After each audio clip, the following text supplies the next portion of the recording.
সুপ্রিয় দর্শক, সূরা ইসরার ৮২ নম্বর আয়াতে আল্লাহ তাআলা ইরশাদ করেছেন, ওয়ানুনাজ্জিলু মিনাল কুরআনি মা হুয়া শিফাউন ওয়া রাহমাতুল লিল মুমিনিন। যার অর্থ হলো, আমি কোরআনে কারীমের এমন সব আয়াতসমূহ, সূরাসমূহ নাজিল করি যার মাঝে রয়েছে ঈমানদারদের জন্য আরোগ্য লাভের মাধ্যম এবং তাদের জন্য রহমত তথা আল্লাহর পক্ষ থেকে করুণা। এই আয়াতের ব্যাখ্যা মুফাসসিরদের অনেকেই বলেছেন, এখানে আল্লাহ রাব্বুল আলামিন আত্মিক রোগসমূহ থেকে আরোগ্য লাভের মাধ্যমের কথা বুঝিয়েছেন, অর্থাৎ কোরআনের প্রেসক্রিপশনকে অনুসরণ করার মাধ্যমে মানুষ প্রকৃত মানুষে পরিণত হয়, মানবীয় গুণাবলী অর্জন করে মানুষ আল্লাহ রাব্বুল আলামিনের প্রিয় পাত্রে পরিণত হয়। এর ব্যাখ্যা অনেক মুফাসসিররা এও বলেছেন যে এর মাধ্যমে আল্লাহ রাব্বুল আলামিন আত্মিক রোগসমূহ থেকে মুক্তির পাশাপাশি শারীরিক যে রোগসমূহ আছে সেগুলো থেকেও মুক্তির পথ আল্লাহ রাব্বুল আলামিন আমাদেরকে বাতলে দেন। সেগুলোকে আবিষ্কার করে খুঁজে বের করে যথাযথভাবে আমল করার মাধ্যমে উপকৃত হওয়াটাই হলো আমাদের জন্য মূল বিষয়। আজ আমরা কোরআনে কারীমের এমন একটি সূরা আপনাদের সঙ্গে শেয়ার করতে চাই যে সূরার অপর নামই হলো সূরাতুশ শিফা বা আরোগ্য লাভের সূরা। আর সেই সূরা হলো আমাদের সকলেরই অতি পরিচিত সূরাতুল ফাতিহা। সহিহ বুখারীতে আবু সাঈদ খুদরী রাদিয়াল্লাহু আনহু থেকে একটি হাদিস বর্ণিত হয়েছে, যে হাদিসের মাধ্যমে বোঝা যায় যে সাহাবায়ে কেরাম সূরাতুল ফাতিহার মাধ্যমে চিকিৎসা গ্রহণ করেছেন এবং অলৌকিকভাবে, বিস্ময়করভাবে কঠিন এবং দুরারোগ্য সমস্যা থেকে তারা মুক্তি লাভ করেছেন। তখন নবী করিম সাল্লাল্লাহু আলাইহি সাল্লাম বিষয়টি জানতে পারার পর তাকে বলেছিলেন, ওমা ইউদরিকা আন্নাহা রুকিয়া, তুমি কিভাবে জানলে যে সূরা ফাতিহা এটি রুকিয়া বা সকল রোগ থেকে শেফার একটি মাধ্যম?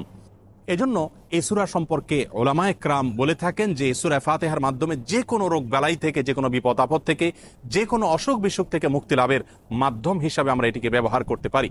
সূরা ফাতিহা এ সম্পর্কে ইমাম ইবনুল কাইয়িম রাহিমাহুল্লাহ তিনি বলেছেন, এই সূরাটিকে বারবার আমি আমল করে দেখেছি। আমার জীবনে যখনই কঠিন কোনো ব্যথায় আমি আক্রান্ত হয়েছি, কাতর হয়েছি, তখনই এই সূরা পাঠ করে ফু দিয়ে সেই ব্যথার জায়গাকে মুছেছি। আল্লাহ রাব্বুল আলামিন বিস্ময়করভাবে, অলৌকিকভাবে আমাকে সুস্থতা এবং আরোগ্য দান করেছেন। আমি ব্যক্তিগতভাবে আমার কথা বলতে পারি যে আমার বাসায়, পরিবারে আমার বাচ্চাদের যখন কোনো অসুখ বিসুখ হয়েছে, কখনো কোনো সমস্যা দেখা দিয়েছে, তৎক্ষণাৎ আমি সূরা ফাতিহা পাঠ করে তাদেরকে ফু দিয়েছি, তাদের শরীরে মুছেছি এবং সঙ্গে সঙ্গে আল্লাহ রাব্বুল আলামিন বিস্ময়করভাবে আমাকে উপকারিতা দিয়েছেন।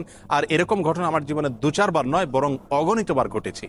এজন্য সূরা ফাতিহা এটিকে যদি কেউ যথাযথভাবে আমল করতে পারেন, সে আস্থা এবং বিশ্বাস আল্লাহ তাআলার প্রতি থাকে, তাহলে সেক্ষেত্রে অবশ্যই এর মাধ্যমে যে কোনো দুরারোগ্য ব্যাধি থেকে পর্যন্ত আমরা আরোগ্য লাভের মাধ্যম হিসাবে এটিকে ব্যবহার করতে পারি।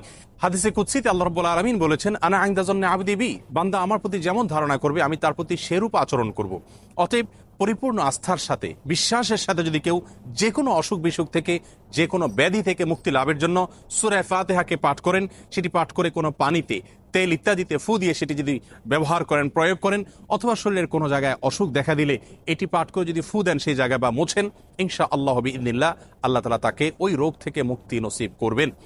এবং এটি হাজারো লাখ উলামায়ে কেরাম এবং ঈমানদারদের পরীক্ষিত একটি আমল। আমরা এই আমলটি যে কেউ করতে পারি। আমরা অনেকে মনে করি এই সমস্ত সূরার মাধ্যমে আরোগ্য লাভের জন্য বোধহয় কোনো মুত্তাকি পরহেজগার মানুষ দিয়ে এগুলো পাঠ করাতে হয়। মূলত আমরা যে কোনো মুসলমানই এটিকে আমল করতে পারি এবং এর মাধ্যমে আরোগ্য লাভের চেষ্টা করতে পারি। আল্লাহ রাব্বুল আলামিন আমাদের সকলকে কোরআনে কারীমকে সব দিক থেকে আমাদের অনুকরণীয়, অনুসরণীয় গ্রন্থ হিসাবে গ্রহণ করার তৌফিক দান করুন। কোরআনে কারীমের সকল প্রেসক্রিপশনগুলো মেনে আমাদের জীবনকে আলোকিত করার তৌফিক দান করুন।